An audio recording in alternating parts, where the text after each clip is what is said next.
In our lesson for December the 8th, we continue in our study of John. This week we'll be in John chapter 13.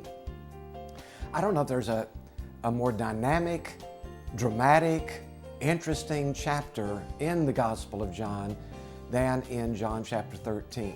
There's so many things in this chapter that you could be talking about in your lesson this week. I'll try to give you some highlights of each one so you can kind of pick and choose.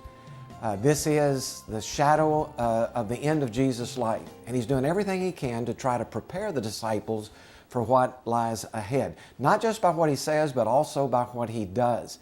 And in our text, John chapter 13, he's going to do something that I remember one preacher used to refer to as the parable of the bathtub and the basin. And we're going to use that as our text for this week's lesson.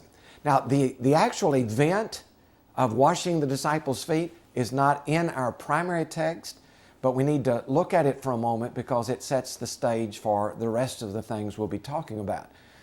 Jesus and his disciples are back in Jerusalem for the last Passover, as it will turn out for them.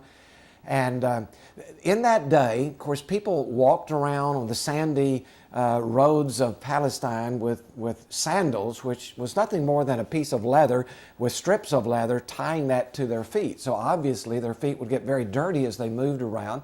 And so whenever they would go into someone's house, there would always be a basin or a pitcher of water and a servant there to wash their feet. Well, on the last night of his life, when Jesus went with his disciples into this what we call the upper room, there was no servant there, and none of the disciples was willing to volunteer to do the work of a servant and wash everybody's feet. And so the Bible says that Jesus himself took off his robe, put a towel around himself, and got down on his knees, and he washed the disciples' feet.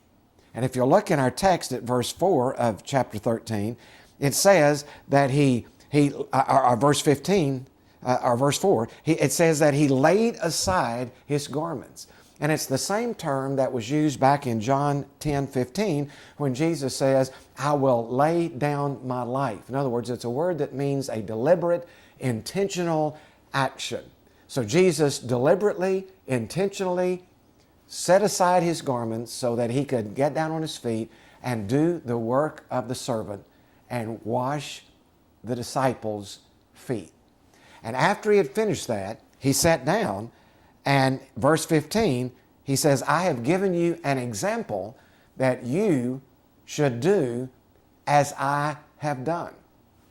So what exactly is Jesus doing here? Is he initiating another practice for the church to follow, like the Lord's Supper and baptism, foot washing? Well, there's some people who have actually believed that and have practiced that as a part of their Christian life. It's one of the rituals of their faith. It's not found anywhere else in the New Testament.